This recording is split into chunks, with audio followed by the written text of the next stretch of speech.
Those who'll dare to wonder will have a taste of this sweet wonder.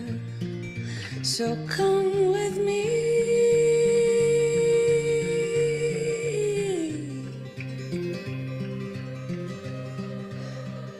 Please,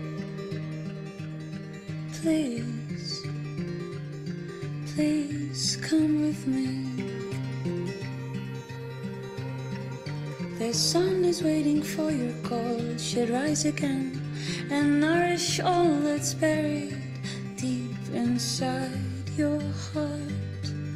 I know you tried to solve the riddle, but maybe no words could ever describe.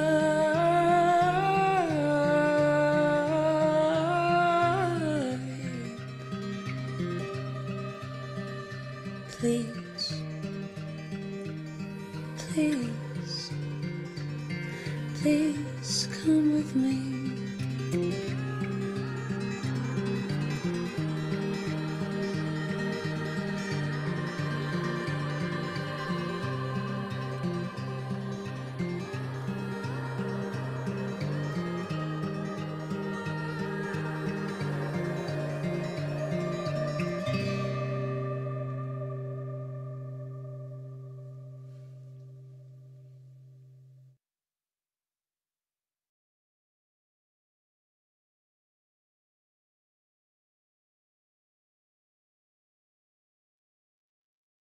ערב טוב. אה, שלום, אנחנו שמחות לראות אתכם. היי. גם פרצופים מוכרים וגם פרצופים חדשים. אה,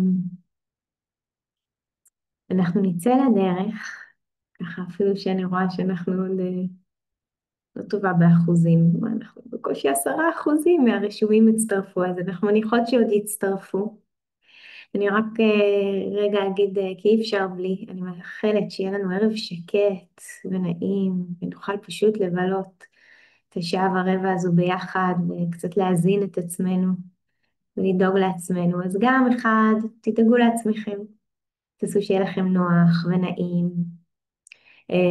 בזומים שבוע שעבר כמה אנשים כתבו לי, נרדמתי באמצע, זו מחמאה מבחינתי, מוזמנים להירדם באמצע. אם זה מה שהגוף שלכם מבקש. ואני אגיד שאם יהיה מקרה מבאס ויהיה לנו אזעקה באמצע, אז לפחות אני אהיה חייבת ללכת, כי אני לא במרחב המוגן, ואני לא אוכל לקחת אתכם איתי, כי יש שם מלא ילדים והם ישנים. עדי, איך את תוכלי לי, את במרחב מוגן, את במיוט.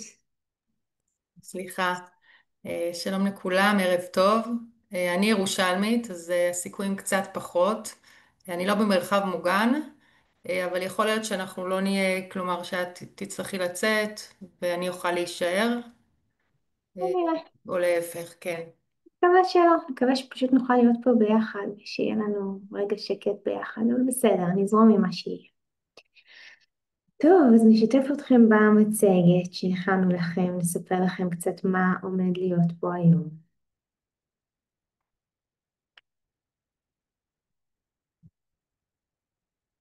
אוקיי. אז חשבנו איך לפתוח, ומי שמכירים אותי יודעים שאני אוהבת לפתוח בטקסטים ככה שנותנים קצת השראה, לא תמיד אני מוצאת את המילים הכי טובות בתקופות כאלה. אז אני מחפשת מי שכבר נתן מילים. אז עדי ואני חשבנו שהטקסט הזה של יהודה עמיחי יכול להתאים לפתיחה שלנו. אנחנו לא נקריא את כולו, רק את ההתחלה. זה נקרא אדם בחייו. אדם בחייו, אין לו זמן שיהיה לו זמן לכל, ואין לו עת שתהיה לו עת לכל חפץ. קהלת לא צדק כשאמר כך. אדם צריך לשנוא ולאהוב בבת אחת, באותן עיניים לבכות ובאותן עיניים לצחוק. באותן ידיים לזרוק אבנים ובאותן ידיים לאסוף אותן. לעשות אהבה במלחמה ומלחמה באהבה. אז קצת על הערב הזה, כן, שבכותרת אחת יש לנו גם את החזית וגם את הבית. נשים על מיוט. אז יש לנו גם את החזית וגם את הבית וגם את האהבה וגם את המורכבות ואת הכעס ואת הרגשות הכואבים, הכל כל כך חי ורוטט בימים הללו מכל כיוון. אז נעשה לזה מקום, אולי רגע פורמלי נציג את עצמנו. עדי, את רוצה להתחיל?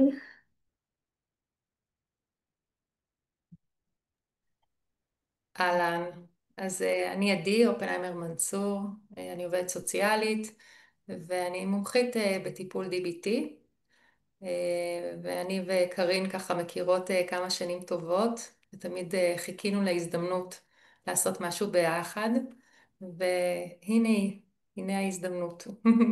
מופיע, נכון. ואני קרין שטרן, אני מנתחת התנהגות ודוקטור לפסיכולוגיה ומטפלת ומלמדת ועוד לומדת אקט, שזה Acceptance and Commitment Therapy או תרפיית קבלה ומחויבות. ובדיוק כמו שעדי אמרה, אנחנו כבר הרבה זמן חולמות לעשות משהו ביחד, ואז פשוט הערב הזה הוא פשוט נולד מתוך איזה צורך משותף של שתינו, רגע לעשות איזה מקום, להיות ביחד, רגע לנרמל, אני רוצה להגיד, לתקף את החוויה האנושית של להיות מטפלות בימים הללו, להיות בנות אדם בתקופה הזו, בארץ הזו, עם הרבה ככה שתינו מורות ותיקות, ולשתינו הנגשה של הידע היא חשובה, זה ערך שמנחה אותנו. אז רצינו פשוט לתת רגע ידע פשוט, נגיש, בתקווה שהוא יוכל לעזור לעשות שינוי משמעותי, אם זה בחיים שלכם, אם זה בחיים של המטופלים שלכם. רוצה להגיד משהו, עדי, כשדיברנו, דיברת על המנהיגות הפסיכולוגית, את רוצה להגיד על זה משהו? כן, אני אגיד שבאמת המחשבה שלי על האנשים שמגיעים לפה הערב, שהם במשך ימים ארוכים פוגשים אנשים וצריכים לפנות, או לפחות צריכים למצוא את עצמם ככה מתפקסים אה, במצוקה של מישהו אחר ובקושי של מישהו אחר. אז באמת אני מורידה את הכובע בפני כולם. אני בעצמי ככה מטפלת, ולצד זה אני יודעת שאנשים פה נמצאים בממשקים עם כל מיני אוכלוסיות שהן בכאב ובמצוקה מאוד גדולה גם סביב המלחמה. ושיש לנו תפקיד מאוד משמעותי. תפקיד לא רק משמעותי, יש לנו גם חלק מהכוח שלנו, או חלק מהיכולת שלנו בעצם להיות נוכחים עם אנשים בחדר, זה היכולת גם להשפיע וגם לתת לאנשים תקווה ודרך, ושהמחשבה היום זה להנגיש איזה שהם מיומנויות או דברים יישומיים שיוכלו לא רק ככה לעזור לכם, אלא גם לתת למטופלים תקווה ולתת להם הרגשה של יותר שליטה. אז זה בעצם איזשהו ככה נתינה ממני ומקרין, ככה חזרה לשטח דרככם. אז חזרה לשטח דרככם, אנחנו נרצה שלאורך הערב ניקח כל מיני רגעים מהשבוע וקצת האחרונים, אולי שתוכלו להיעזר בהם כדי לראות איך הדברים שאנחנו מדברות עליהם מתחברים. אז אני רוצה להזמין אתכם רגע להיזכר בשני רגעים שונים שחוויתם במהלך השבוע. הרגע הראשון, ואם מתאים לכם, אתם מוזמנים ככה לעצום עיניים ולתת לזה לעלות, ואם לא, לא לכולם מתאים בימים האלה לעצום עיניים, אז אפשר להישאר עם עיניים פקוחות וככה פשוט להרהר. אני רוצה להזמין אתכם להיזכר באיזה רגע שהיה לכם השבוע, שהרגשתם חוויה של נועם. נועם קיומי כזה, איזה חוויה של חיבור, של משמעות, שהרגשתם אולי סיפוק, אולי איזה תחושה של חמימות כזו, אולי שותפות. אז תנו ככה לאיזשהו רגע לעלות, זה יכול להיות רגע מאוד קטן, זה לא חייב להיות משהו דרמטי, זה יכול להיות אולי איזה חיבוק של בוקר, או צחוק, או כל דבר שמרגיש רגע שיש בו את ה... ולמי שמתאים, מוזמנים לשתף בצ'אט, אפשר לשתף בצ'אט את כולם, ואם בא לכם לשמור על אנונימיות, אבל כן תרצו ככה לשים פה את הפיסה הזו של הזיכרון, אז אפשר לשלוח רק אליי או אל עדי בפרטי, ואז אנחנו נקריא את זה בקול רם בלי להגיד מי כתב. ובואו נעשה לנו רגע איזה פסיפס כזה, של רגעים כאלה, מתוקים, נעימים, משמעותיים, שהיו במהלך השבוע. אז כשרגע עולה אז תכתבו לנו. אז יש לנו מאודי שותפות ביחד עם השכנים בממ"ד, והגר משתפת לישון כל המשפחה יחד, נעים ויקר, וענבל לשתות כוס קפה אחרי ארוחה משפחתית. יש. תודה על הרגעים האלה. הנה עוד איילה, שכבתי מחובקת עם הילדה על הספה וצפינו יחד בסרט. ורחל כותבת חיבור עם נשים שאני אוהבת, שיחה עמוקה על אמנות. וגילי, הדרכות וליווי הורים וילדים בימים מורכבים כאלה. וינון, להתקרבל כל המשפחה ביחד ולראות סרט. ונועה, רגע שבו הילדים מסתדרים, רגע קסום, תספרי לנו איך. ואורן, סרטון של רגעים מתוך טיפול ששלחתי למטופל. ויעל, שתלתי פרחים בגינה עם הבן שלי. ורבקה, לינה משותפת בשלושת האוצרות שלי. ועדי, הנחיתי הבוקר קבוצות תלמידים בזום, והתרחב לי הלב. ואיריס צעידה ברחוב עם חברה קרוב לבית, ופנינה, שיחה אינטימית ועמוקה עם בן הזוג על כוס קפה. וטלי, פתאום היה רגע של שקט, פשוט שקט. יש פה עוד ועוד ועוד רגעים, איזה כיף, מוזמנות ומוזמנים להמשיך ולכתוב, ואתם מוזמנים להמשיך ולקרוא. אולי אני רק אפנה את תשומת לבכם לכך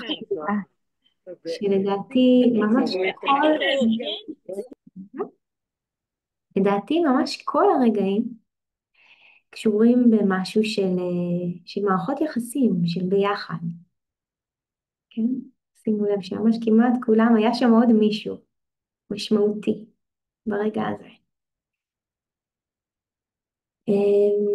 ועל זה קצת רצינו להסתכל, כי באמת מערכות יחסים זה לפעמים המקומות שבהם נחווה את הנועם ואת הסיפוק ואת המימוש ואת החמימות, וזה לפעמים גם יהיה בדיוק השדה שבו אנחנו נפגוש אתגר וקושי. אז עכשיו אני אזמין אתכם להיזכר בעוד רגע כזה, שהיה השבוע, אולי עם אותם אנשים, אולי עם אנשים אחרים, אבל רגע שדווקא היה מאתגר, שהיה קשה, שהרגשתם גרוע, שכעסתם. והפעם אנחנו לא נכתוב את הרגע עצמו, בסדר? אנחנו לא נכתוב ממש מה היה, כמו שכתבתם עכשיו, אבל כן אנחנו נבקש מכם לנסות לזהות משהו בחוויה הפנימית שלכם, שהיה נוכח שם. אולי איזשהו רגש, אולי איזושהי תחושה גופנית, כן? אז רגש יכול להיות כעס, תסכול, חוסר אונים, בדידות, אולי איזושהי תחושה גופנית, כן? אולי איזה קיבוץ, מתח, הדופק עולה, הלסת ננעלת, אולי איזושהי מחשבות שנכחו ברגע הזה, כמו אי אפשר ככה יותר, או איך עוד פעם נכשלתי, או למה הוא חייב לעשות את זה, או משהו מהחוויה הפנימית. ואת זה, שוב, אם תסכימו, בואו נשים בצ'אט.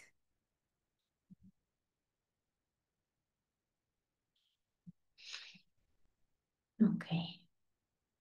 יש לנו ייאוש, דאגה, תסכול, כאב בטן שנובע מלחץ, כעס, תסכול, עלבון, רצון להתבודד, עייפות, לאות, ניתוק, עזבו אותי, כן, עצב, חוסר משמעות, שעמום, התשה, בגידה, כאב, עומס מחשבתי, קיבוץ בלב, חוסר אונים, עייפות, ניתוק, תסכול, חוסר אונים, עומס טכני, רצון לברוח, אשמה, נגמר הכוח. כן. אז תודה ומוזמנות ומוזמנים להמשיך להניח פה את מה שהיה שם עבורכם. ואנחנו ניקח ככה את שני החלקים האלו להמשך התבוננות, אוקיי? אז אני מעבירה עכשיו את השרביט לידי,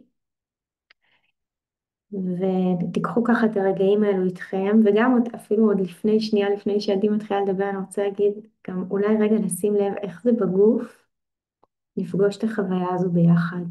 רגע לראות שלפחות לעוד 100 מטפלים שפה איתי היו מן רגעים כאלה השבוע, גם של חמימות ונועם וגם של כאב גדול וקושי. רק להזכיר לעצמנו כמה אנחנו אנושיים ומתוקים, זה לא אישי, זה אנושי. ועם זה אני עוצרת ומעבירה אלייך עדי. אוקיי, רק שנייה. תודה. אתה מציגת?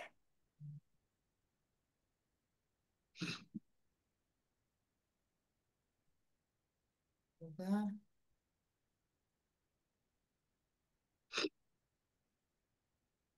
בשנייה אחת. מעולה. עכשיו רואים אותה. אוקיי. רואים אותי? אני לא רואה אותי. רגע. אנחנו רואות גם אותך וגם את המצגת. אוקיי. נעלה את זה למעלה. טוב, אז שלום לכולם. אני ככה מאוד שמחה ומאוד מתרגשת להיות פה. ובעיקר אני רוצה ככה לתת לכם כלים כדי בעצם להיות מסוגלים לפתור בעיות שמונעות מאנשים לפעמים להגיע לרגעים הטובים האלה שככה הצלחתם לדבר איתם. והמחסום שמונע מאנשים ככה להגיע לרווחה או לנחת או לחוויה טובה ביחד זה הרבה פעמים קושי בוויסות כעס. אז אנחנו היום נדבר על זה בהקשר של גם העלאה של חוסן כללי וגם עבודה שהיא ממוקדת רגשות בטיפולים. ואנחנו נלמד עכשיו גם לדבר על למה הכוונה בוויסות המושג הזה, מה הם רגשות או איך מגדירים רגשות בטיפול התנהגותי דיאלקטי, טיפול DBT. נתמקד בכעס, איך מווסתים כעס, ונעשה איזושהי התנסות אישית באיזשהו אירוע שהוא אירוע שלכם. אז בואו נתחיל בוויסות. אוקיי. אז ויסות רגש זה בעצם תהליך של התאמה של עוצמת הרגש לסיטואציה. ואני רוצה להתחיל לתת לכם איזשהו תסריט כזה, שבו הייתי אומרת שבעצם מדובר בוויסות רגש מושלם. אוקיי? אז תנסו להכניס את עצמכם ככה לתסריט הזה. אתם נוסעים ברכב כל המשפחה, אתם יושבים מקדימה עם בת הזוג שלכם. מאחורה נמצאים הילדים. בתחילת הנסיעה הדברים הם בסדר, רגוע, שומעים מוזיקה. בשלב כלשהו אתם מתחילים ככה לשמוע את הילדים מתחילים לצחקק. ואתם אפילו קצת שמחים שהילדים מסתדרים ביניהם. ואחרי כמה רגעים מתחילות לעוף חתיכות קטנות כאלה של פופקורן שהם אוכלים ברכב. אתם שמים לב שהדבר הזה מעצבן אתכם, אתם זורקים את זה גם על הנהג, אתם לא הנהגים, אבל אתם זורקים את זה על הנהג.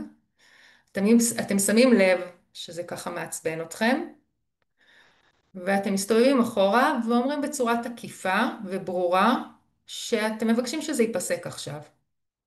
אתם מסתובבים בחזרה וממשיכים לנסוע. כולם ממשיכים להיות ברכב. ואחרי כמה רגעים אתם שמים לב שהם לא הפסיקו לגמרי. הם זורקים, הם פשוט זורקים, אבל זורקים פחות. הם זורקים פחות ולכיוונים אחרים, אבל הם ממשיכים לזרוק את הפופקורן בתוך הרכב. אתם אומרים שוב בתקיפות שעכשיו זה צריך להפסיק. אתם נוסעים עוד כמה מאות מטרים ואתם שמים לב שזה ממשיך בכל אופן. אתם פונים לבן בת הזוג שלכם ואומרים שאתם צריכים לעצור.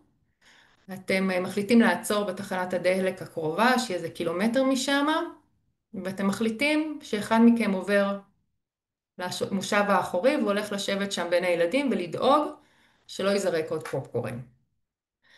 אם הייתי צריכה לדבר על ויסות רגשי מושלם, הייתי מדברת בעצם על הסיטואציה הזאת.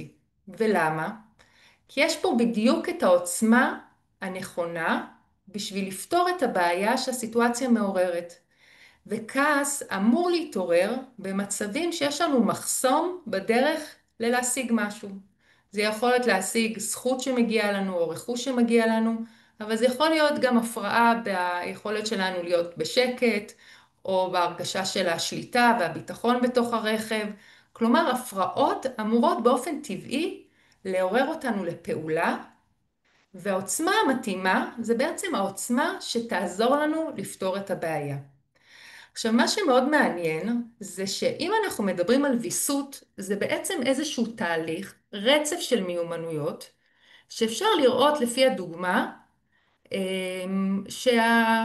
נגיד, אנחנו מדברים, שהאישה שמה הצליחה בעצם לזהות, הצליחה לזהות שהיא מתעצבנת, ואפילו להגיד לעצמה שזה ממש מעצבן. היא אפילו שמה לב גם לעוררות הגופנית, אבל היא לא הגיבה באופן אוטומטי.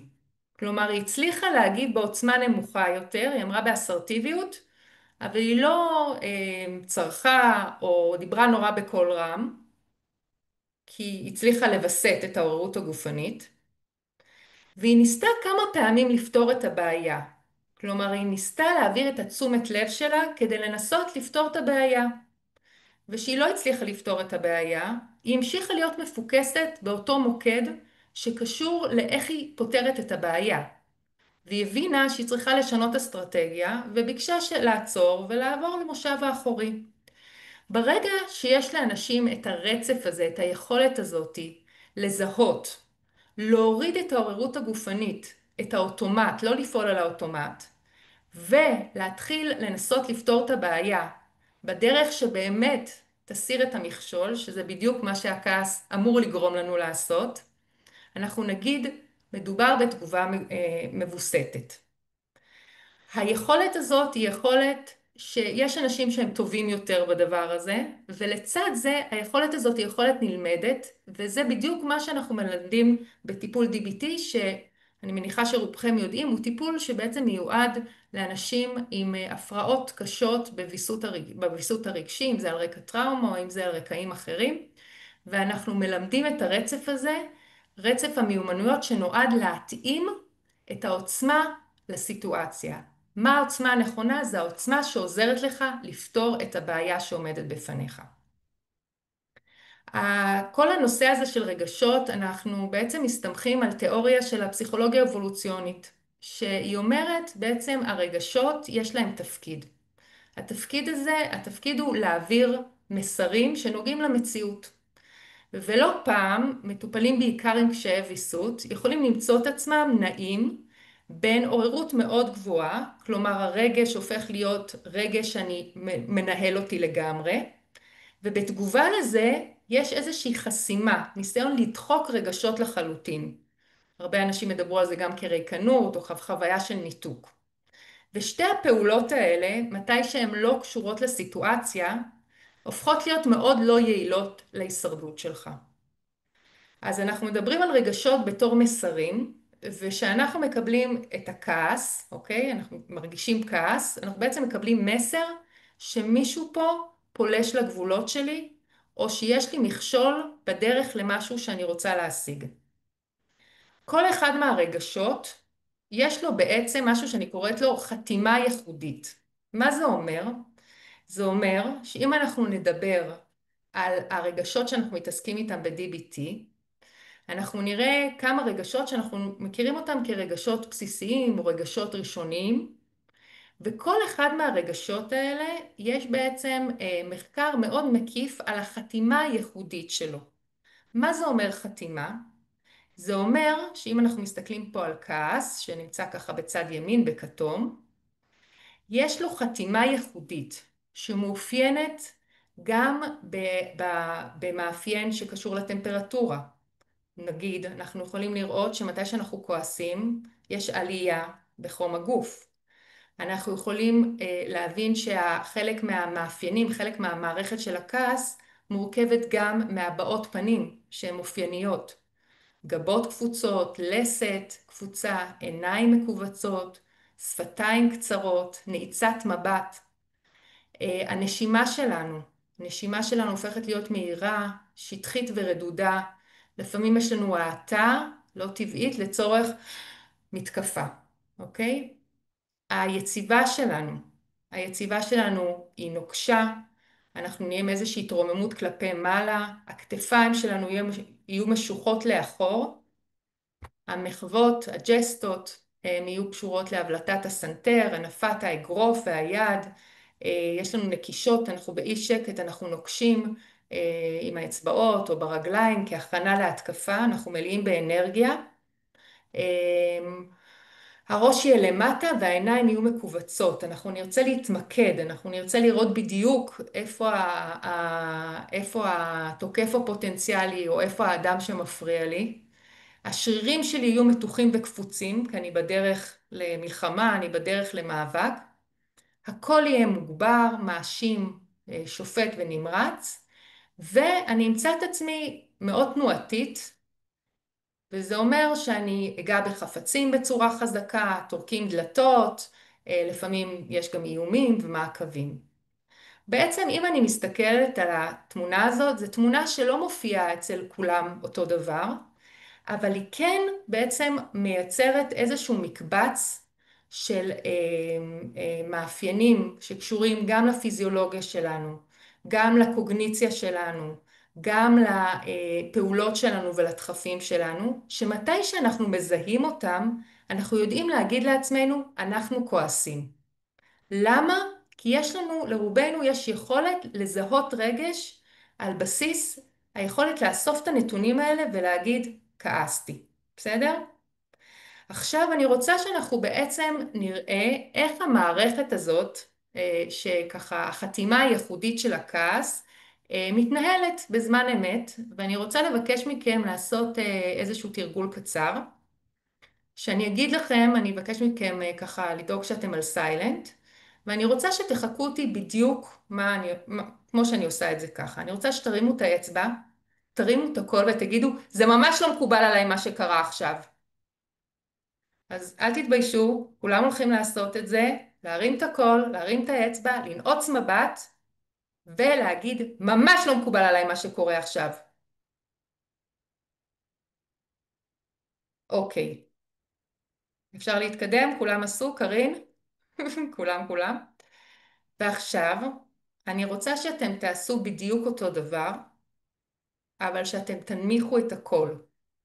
פשוט שתעשו את זה בקול שקט. הכל אותו דבר חוץ מזה, רק שהקול שלכם הוא נמוך, והוא הרבה יותר נמוך, והרבה יותר, הרבה פחות חזק. אוקיי? אני רוצה שתעשו את זה בדיוק אותו דבר, אבל עם קול שקט ונמוך. עם האצבע? עם האצבע, עם הקול. אוקיי. אוקיי. אז אני מניחה שאם הייתי מבקשת מכם לדרג את העוצמה של הכעס שהרגשתם, אפילו אם אני בעצם הורדתי או שיניתי מרכיב אחד של החתימה הזאתי, במקרה הזה זה היה הקול, כבר אתם הייתם אומרים שאתם קצת פחות כועסים. עכשיו, הדבר הזה הוא משמעותי מהסיבה הפשוטה שאם אנחנו מסתכלים על זה בתור מערכת, תזמורת, חתימה שעובדת יחד, מספיק שאנחנו נשנה דבר אחד בתוך התזמורת הזאת, בתוך החתימה הזאת, נכון? בתוך הדבר הזה שיוצר ביחד את המשהו הזה שנגיד כעסתי, שאנחנו כבר נראה ירידה ברמת הכעס. יש לא מעט דרכים בעצם לנסות להפחית רגש.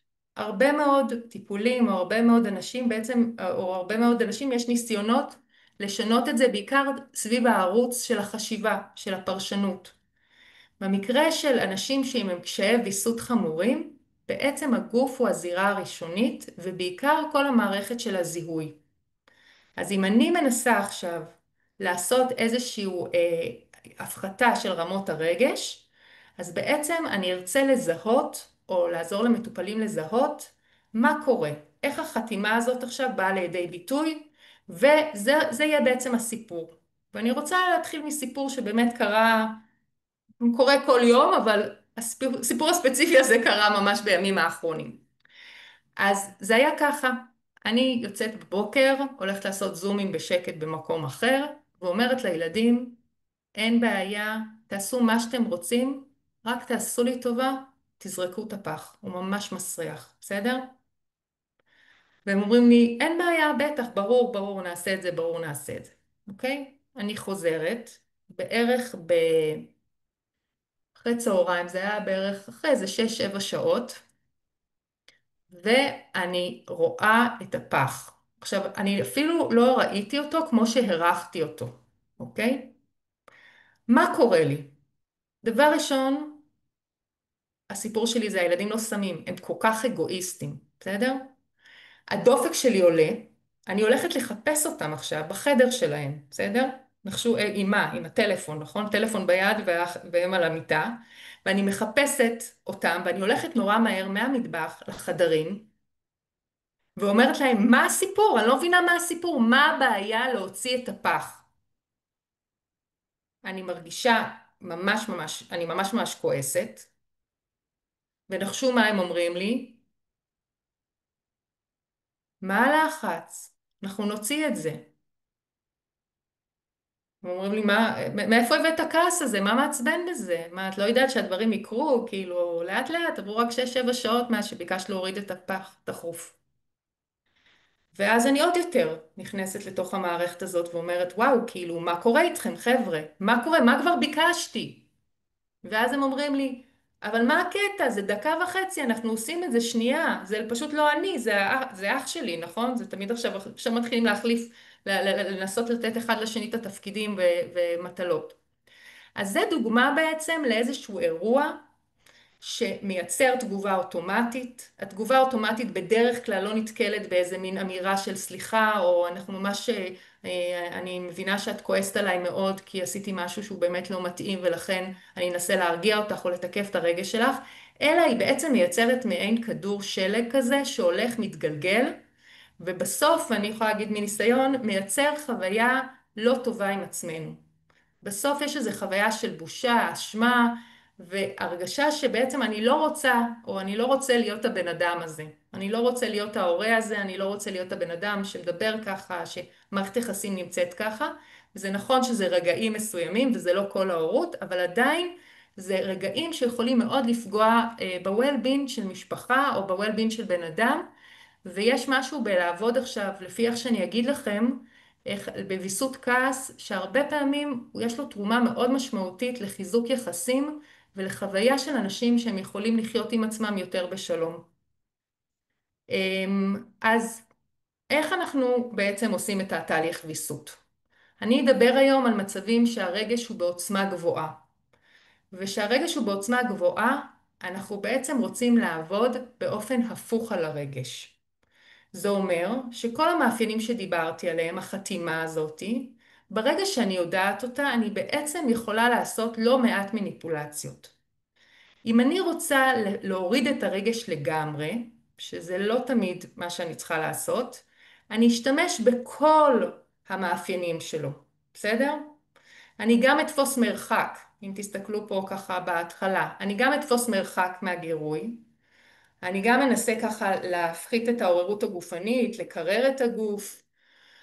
אני אנסה לעצור את הדברים האוטומטיים, ואני אנמיך את הכל, ואני גם ארפה את השרירי פנים, ואני אעט את כל השרירים שלי. כלומר, אני אוריד הילוך גם ברמה של המתח שרירים, וגם ברמה של הטון והקול.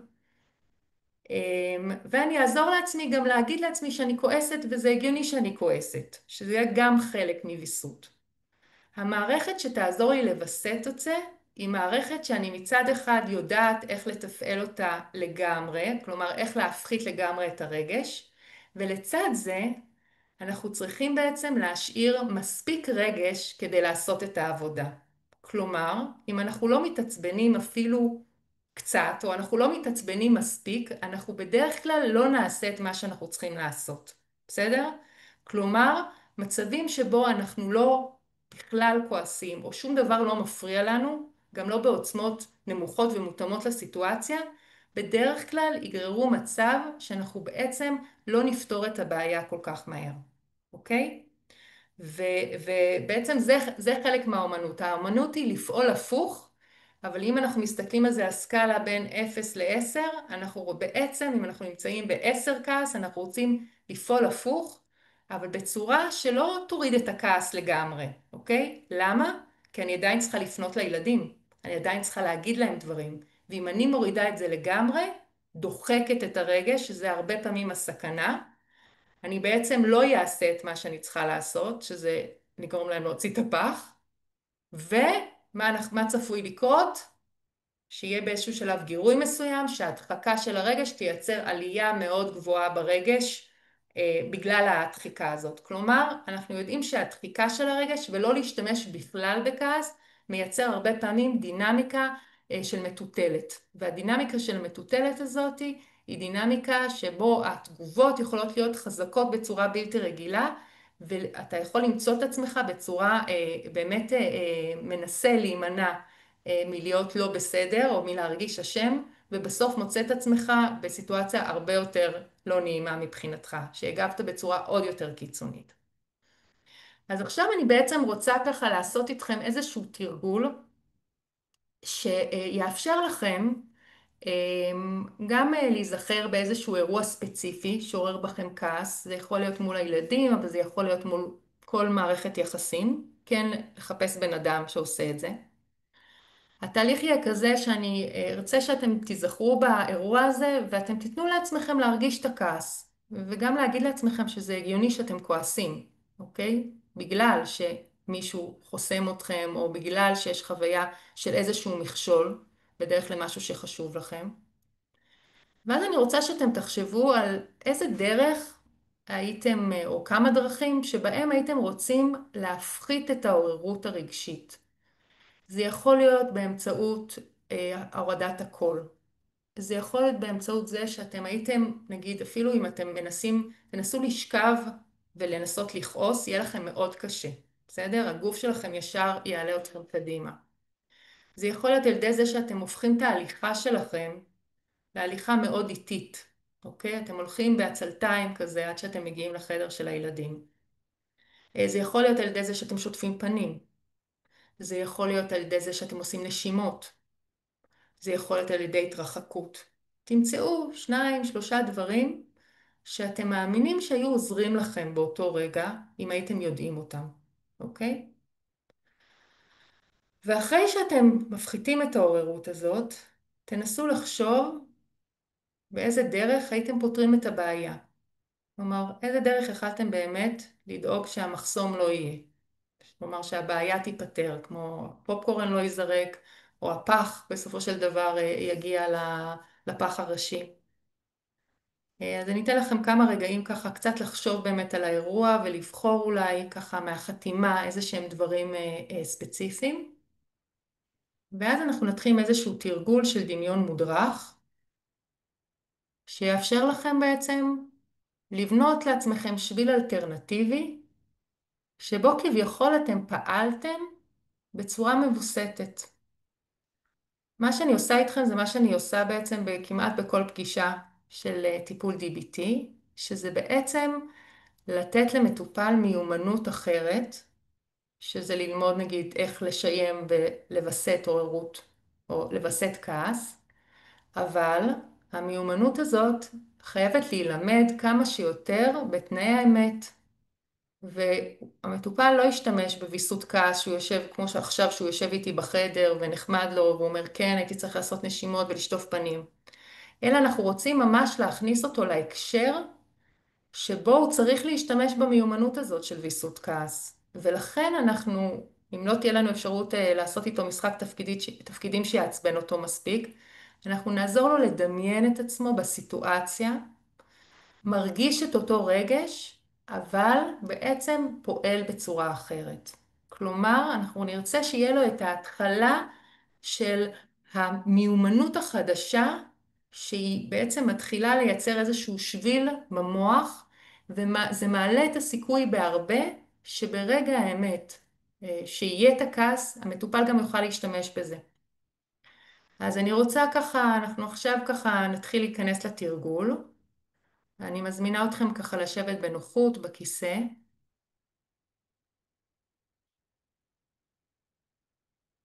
ואני רוצה שאתם תנסו ככה להיזכר איפה הייתם ממש כמה רגעים לפני שאותו אירוע ספציפי שעצבן אתכם התרחש. ממש כמה רגעים לפני זה. נסו ממש להיזכר מה לבשתם, או איפה הייתם, מי היה בסביבתכם.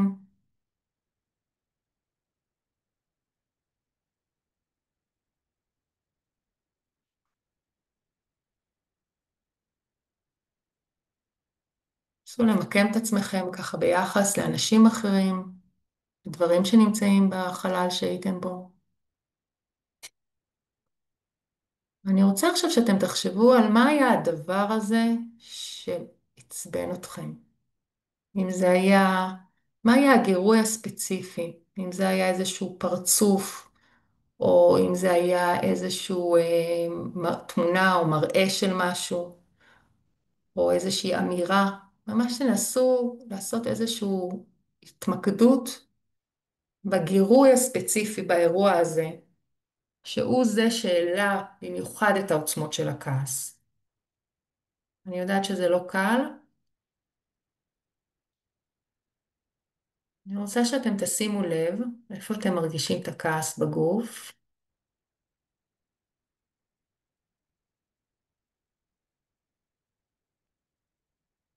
לתת לו להיות, וגם לומר לעצמכם למה זה ממש הגיוני שאתם תכעסו. למה יש לכם, למה המכשול הזה, לאיזה מטרה הוא מפריע.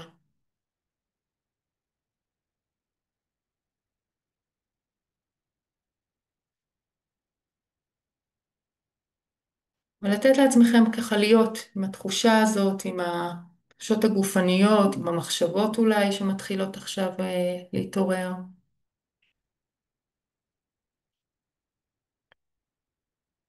ועכשיו, אחרי שנתתם לעצמכם להרגיש את זה, אני רוצה שאתם תנסו לדמיין את עצמכם מפחיתים את העוררות הגופנית באמצעות הדברים שבחרתם. אם זה לנשום אחרת, אם זה להאט את הקצב שלכם, אם זה להוריד את הקול. שימו לב שאתם מורידים את זה, אבל לא חייב להוריד לגמרי, אוקיי? תשאירו את העוצמה שהיא קשורה למה שתצטרכו עכשיו לעשות, לפעולה שאתם צריכים לעשות.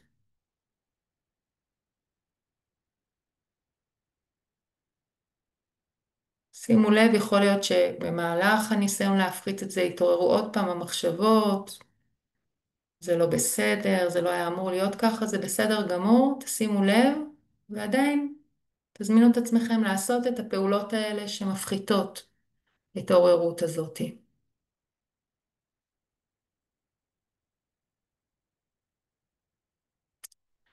ומי שיכול, לנסות לחשוב איך הוא היה רוצה לפתור את הבעיה. באיזה אופן פתרון הבעיה היה יכול להתאים לאיך שהוא רוצה להרגיש עם עצמו. מה הייתם רוצים לעשות אם ככה יכלתם לחשוב מראש עם מה תרגישו טוב או עם מה שתרגישו שלמים עם עצמכם. אם אתם לא יודעים או אתם לא מרגישים שאתם יכולים לחשוב על פתרון, זה בסדר גמור, זה יגיע מאוחר יותר.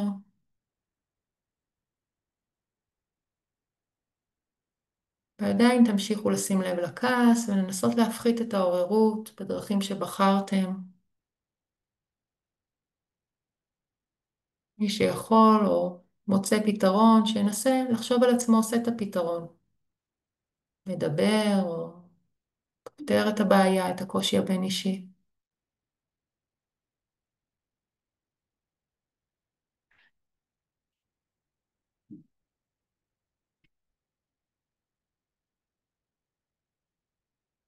אנחנו נחזור שוב עכשיו על המסלול הזה של לשים לב לכעס, אוקיי? לתת לכעס עוד פעם, לעלות.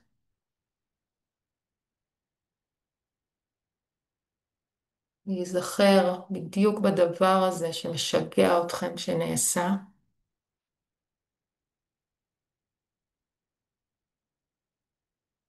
ולהגיד לעצמכם למה זה ממש הגיוני שאתם כועסים.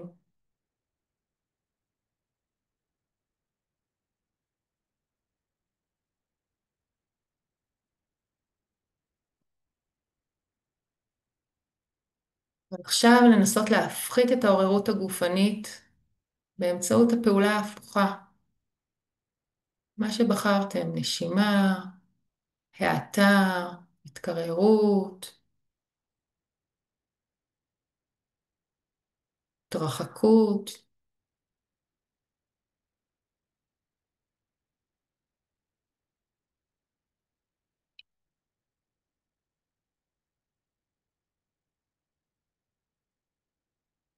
מי שיכול ורוצה, יכול לדמיין את עצמו פותר את הבעיה.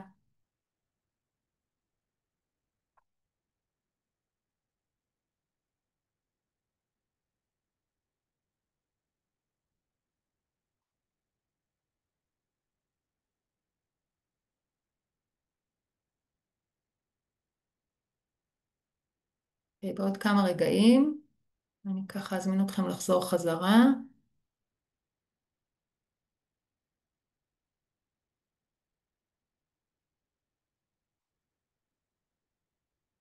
טוב. אז אני אשמח, קרין, אם את תוכלי ככה להיות אחראית על הצ'אט, אני פחות משתלטת עליו, אבל אני אשמח לשמוע איך התהליך הזה היה בשבילכם, איך הצעדים האלה אה, היו עבורכם, אה, מה הרגשתם בתהליך הזה.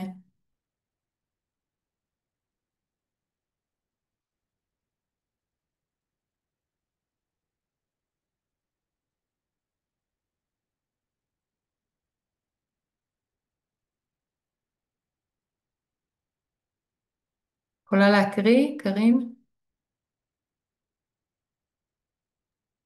בטח. אז יש לנו קשה אבל מווסת. וואו, זה פשוט היה כל כך חזק. זה מאפשר לי להיות פועלת ולא מופעלת. תחושה של קבלה עמוקה.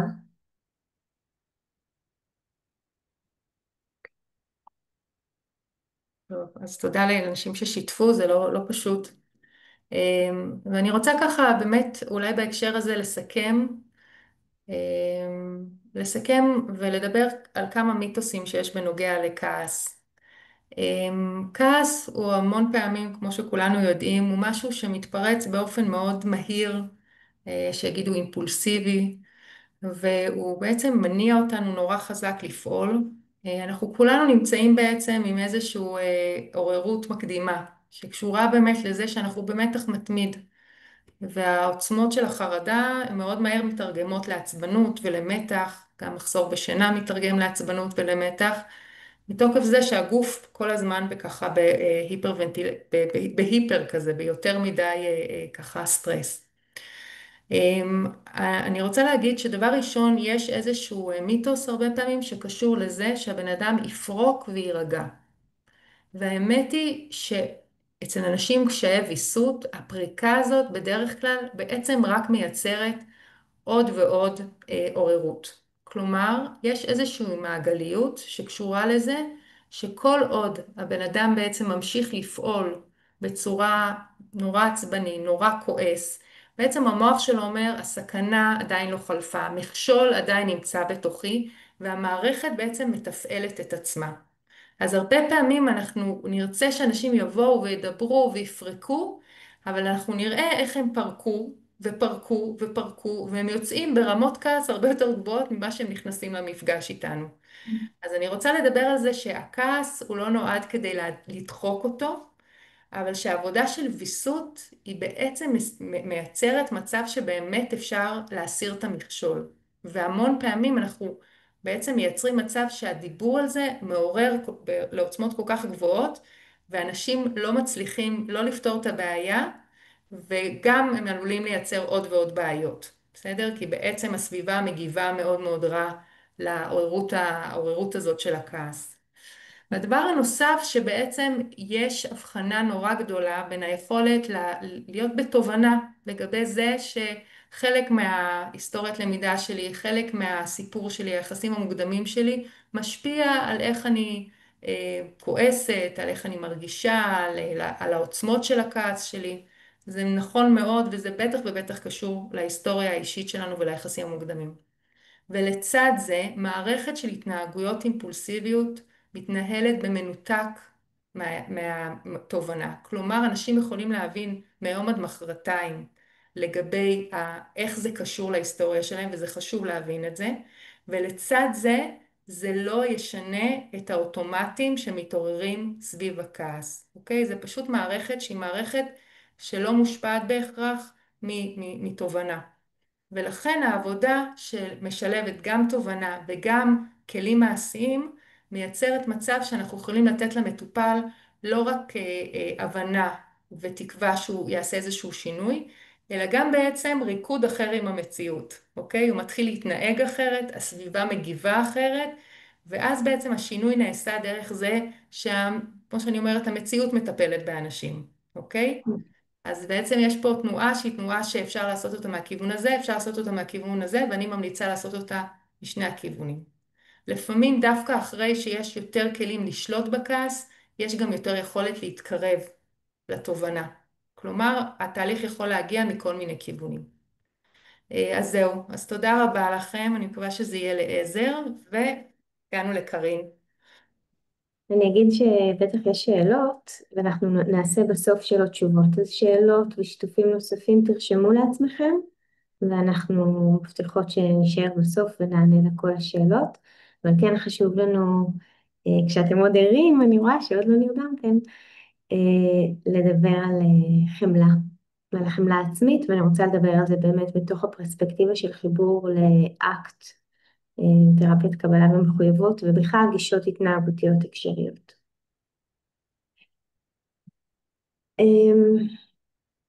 המציאות שלנו השתנתה. מתוך נקודת מבט, מה שנקרא התנהגותית הקשרית, שזה נקודת המבט של אקט, אנחנו מכירים בכך שההתנהגות שלנו היא לא קורית בוואקום, ושום דבר שאנחנו עושים אנחנו לא עושים סתם. אנחנו עושים את זה או כי למדנו את זה, כמו שעדי אומרת, או כי המציאות מלמדת אותנו, נכון? כמו שעדי אמרה.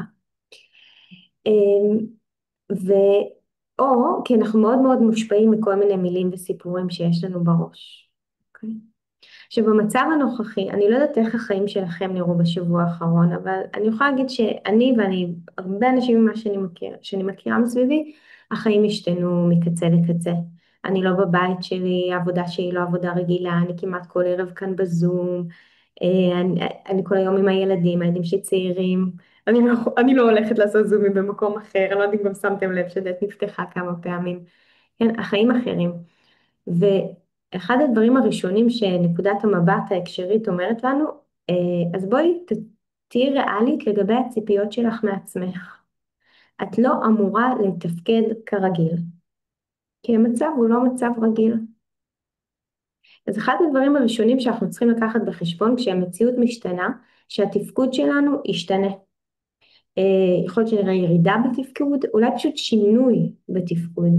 ואנחנו לפעמים נוטים מיד לתייג את זה כאיזה משהו שלילי, כאיזה תופעת לוואי לא רצויה, ואני רוצה רגע להציע מסגור חדש, שאומר רגע, זה לא קורה סתם שההתנהגות שהיא משתנה, יש כאן איזשהו מנגנון התמודדות, לא שכולנו כושלים, כן? אלא כולנו מגיבים להקשרים משתנים.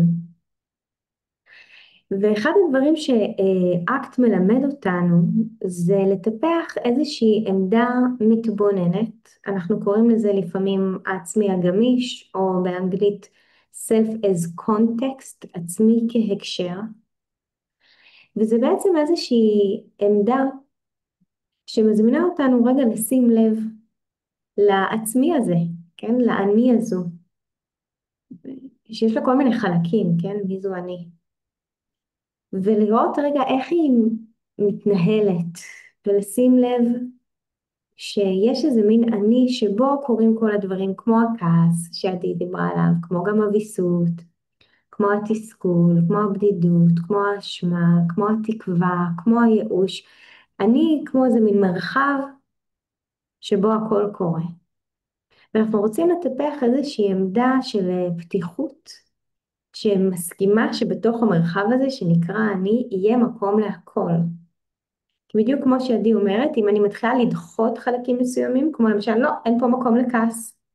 כן, אני מתחילה לדחות חלקים, אנחנו לא באמת יכולים לפלוט אותם החוצה, אלא אנחנו פשוט לא עושים איתם איזשהו תהליך של היכרות, התוודעות, ועושים להם מקום, ואז הם עלולים, כמו שעדי אמרה קודם, פשוט להתהפך עלינו איזשהו יום, כן? ואז אנחנו מוצאים את עצמנו מתנהגים באופן שהוא מאוד לא מתאים לאדם שאני רוצה להיות, לא מתאים אולי לערכים שלי, שכמו שאנחנו קוראים לזה באקט, אנחנו נגיד דברים כמו, זה לא אני, כן? על משהו שהאני עושה, כן? מי זה אם לא אני? זה כמובן אני, זה פשוט איזה שהם חלקים שאולי בהיעדר איזושהי יכולת לגלות פתיחות אליהם, כבר מההתחלה, והלכו והתפתחו לאיזשהו מופע שהוא באמת מאוד מאוד רחוק מהמופע שמחובר אליי ולמי שאני רוצה להיות. אז כשניתן ואפשר לעשות עבודה כמו זו שעדי מתארת של ויסות ולשיים את הרגש ולשים לב אליו ולגלות את הסממנים שלו, לעבוד איתו זה מעולה ואני בעד. וגם לפעמים זה לא מתאפשר באותו הרגע, אגב כמו כל מיומנות חדשה, אנחנו לא מצפים שאחרי ששמענו משהו ערב אחד בזום הוא יהיה זמין, נכון? כולנו יודעים שעכשיו צריך לתרגל את זה, בגלל זה עדי גם הכינה לכם דף ממש יפה, נשלח לכם עם כל התהליך חסר, זה משהו שצריך לתרגל, וגם אני רוצה להציע שזה לא תמיד יהיה זמין, ולא תמיד אנחנו נהיה הגרסה שאנחנו רוצים להיות של עצמנו, ופה היכולת להציע חמלה עצמית היא מאוד מאוד חשובה בעיניי. אז אני רוצה רגע להציג למי שלא מכיר או להזכיר למי שכן מכיר את המרכיבים של החמלה עצמית. אנחנו תכף פשוט נתרגל, כן? אני לא אדבר עוד הרבה, אנחנו כבר נעשה תרגול. אבל אני רוצה רגע להגיד מה אנחנו הולכים לתרגל, כי התרגול זה תרגיל של התבוננות, אבל זה לא רק להתבונן, זה התבוננות מאוד פעילה. יש משהו מאוד אקטיבי בחמלה. מה בעצם עושים כשמתרגלים חמלה? קודם כל אנחנו רוצים לטפח איזושהי עמדה של קשיבות, של פתיחות, של תשומת לב, אוקיי? זה מה שקורה. בגלל זה גם התחלנו את הערב הזה, למי שהוא פה בהתחלה, עם רגע להיזכר ברגעים ולשים לב מה היה שם. מה היה שם, מה הרגשתי, מה חשבתי, מה איזה תחושות גוף. זה שונה ממה שאנחנו לפעמים עושים שזה להתנתק ממה שקורה, וזה גם שונה ממה שאנחנו לפעמים עושים שזה להתמזג עם מה שקורה, ממש להזדהות עם החוויה. לחשוב שאני הכעס, כן? או אני העצב, או אני התסכול. זה עמדה שרואה את החוויה. בנוסף, אנחנו מזכירים לעצמנו ומאפשרים לעצמנו לבוא במגע עם האנושיות המשותפת שלנו. אנחנו מזכירים לעצמנו שהדבר הזה שאנחנו חווים עכשיו, זה לא איזה משהו אישי ייחודי לי, אני לא נורמלית, אני לא בסדר, אני לא היחידה בעולם שכואבת ככה, למרות שלפעמים זה המילים, נכון? לפחות אצלי זה לפעמים המילים, כן? אלא אנחנו מזכירים לעצמנו שהכאב הזה והקושי הזה, זה ממש לא מה שמפריד אותי מהאנשים, אלא זה מה שמחבר אותי אליהם, זה מה שהופך אותי לאנושית.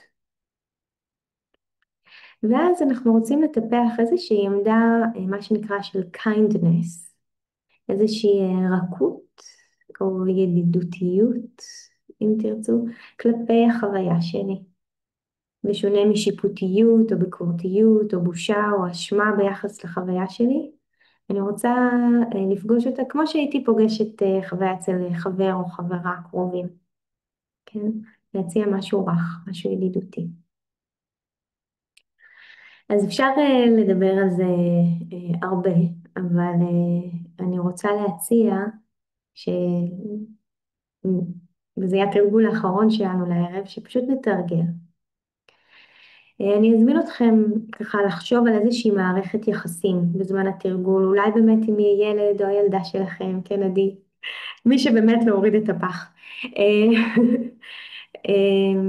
אז תבחרו איזה מישהו שהוא יקר לכם, זה יכול להיות אולי מטופל או מטופלת, מישהו שהוא יקר לכם ושחוויתם איתו או איתה איזשהו קושי בימים האחרונים. זה אולי הקושי שנזכרנו בו בתחילת המפגש, כן? אולי תרצו לחזור לשם. אז מישהו שהוא יקר ושיש כרגע איזה שהם אולי חילוקי דעות, אולי אכזבה, אולי כעס. וניקח כמה רגעים כדי לבדוק האם מתאים והאם אפשר לפגוש את כל החוויה הזו מעמדה של עצמי כהקשר, מעמדה של חמלה עצמית. אז אם תרצו, מזמינה אתכם ככה לשבת בצורה שהיא נוחה. תראו שהגוף מונח במנח שהוא גם יציב וגם נינוח, ואם מתאים אפשר גם לעצום עיניים. אם זה לא מתאים זה בסדר גמור, אפשר להשאיר אותן פקוחות, פשוט להניח אותן על נקודה אחת בחלל.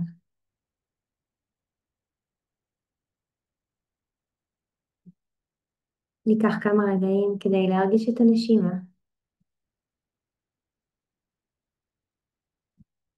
שים לב לתחושה של ההתמלאות והתרחבות עם כל שאיפה. שחרור והתרוקנות עם כל נשיפה.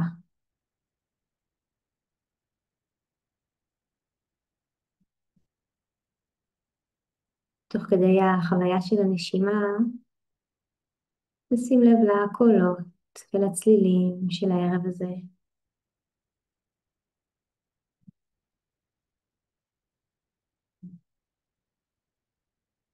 קולות שמגיעים מרחוק, קולות שמגיעים מקרוב, אולי אפילו אפשר לשמוע את הנשימה.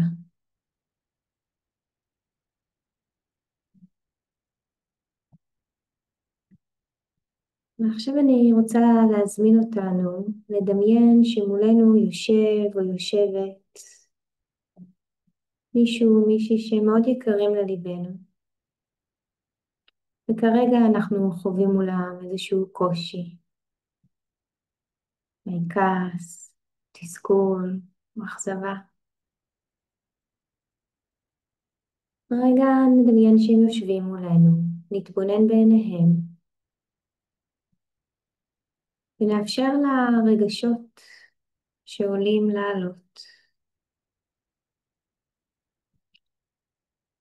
אנחנו לא ננסה לשלוט ברגשות, ולווסת אותם, אלא רק לשים לב אליהם. אפשר גם לנסות לתייג אותם, ולהגיד לעצמנו, הנה כעס, או הנה עלבון,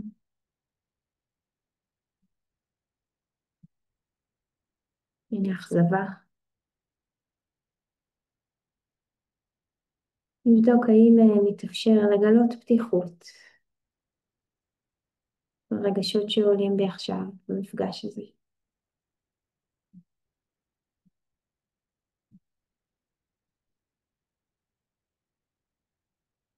ניקח רגע כדי להכיר בכך שהרגשות הללו אנושיים. נשים ואנשים רבים ברחבי העולם הרגישו בדיוק כמוני במצב דומה.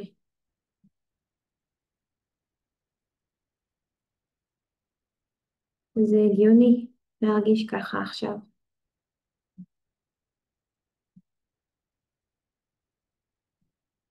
אז אם אני שמה לב שעולה בי איזושהי מחשבה שמשהו בי לא בסדר, לא תקין, לא נורמלי,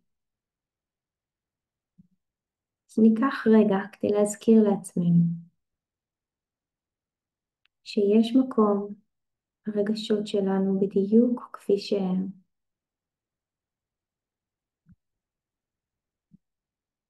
ניתן לעצמנו תוקף.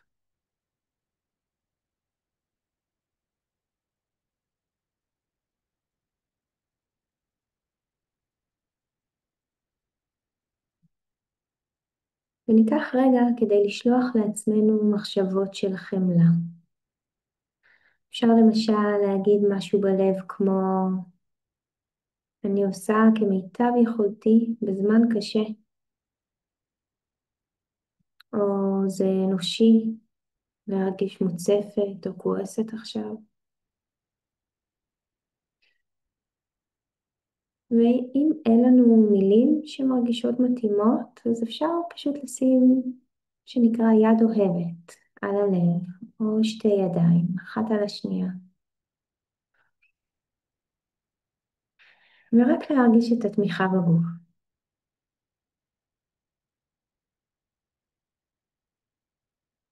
אנחנו לא צריכים לחכות שמישהו אחר יחמול אותנו. אנחנו יכולות ויכולים להציע את זה לעצמנו.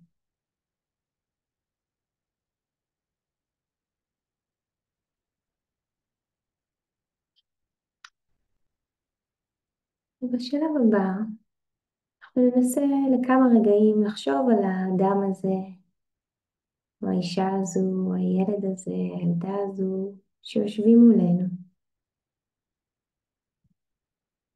ואם נסכים, אז רק לרגע נדמיין שאנחנו נמצאים במקומו, או במקומה. אז עכשיו אנחנו מביטים על עצמנו דרך עיניו, דרך עיניה.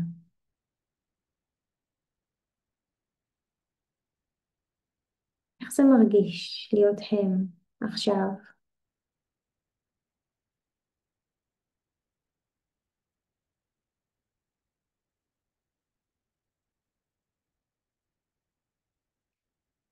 בעדינות נחזיר את נקודת המבט שלנו אל הגוף שלנו.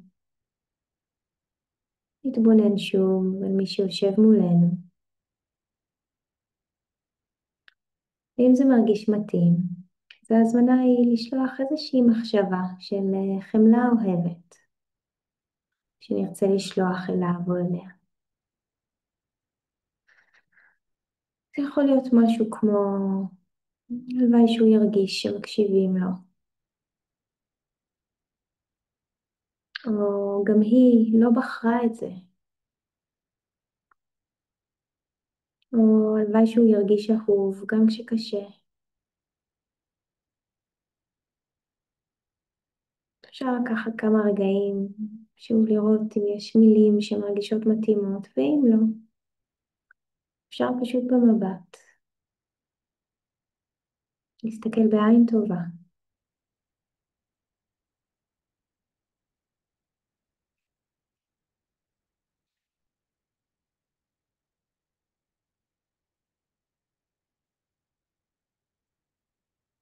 אז ניקח עוד כמה רגעים להיות בחוויה הזו.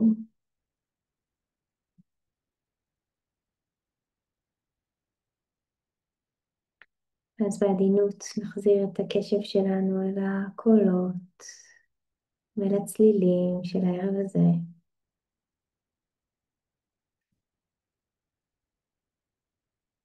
ורגע לפני שנפקח עיניים, נאפשר לעצמנו לקחת 3 נשימות. כל שאיפה מעט יותר עמוקה מקודמתה. כל נשיפה מעט יותר ארוכה ומלאה מקודמתה.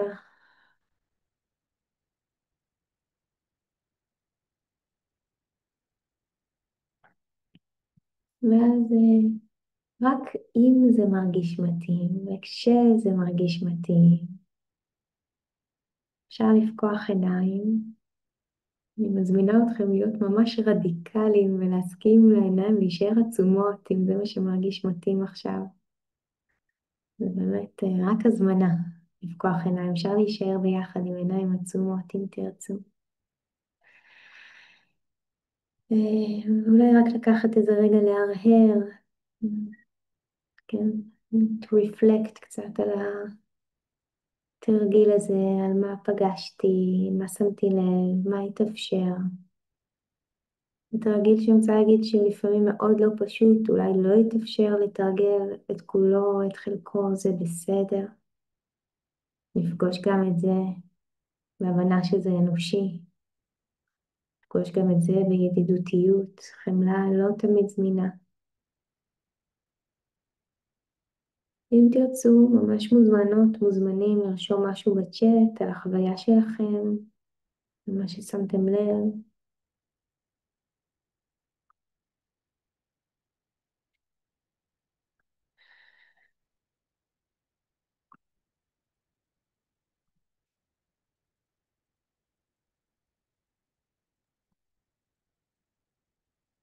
אנחנו ממש עוד מעט נפתח את הבמה ככה לשאלות, לשיתופים, להרהורים.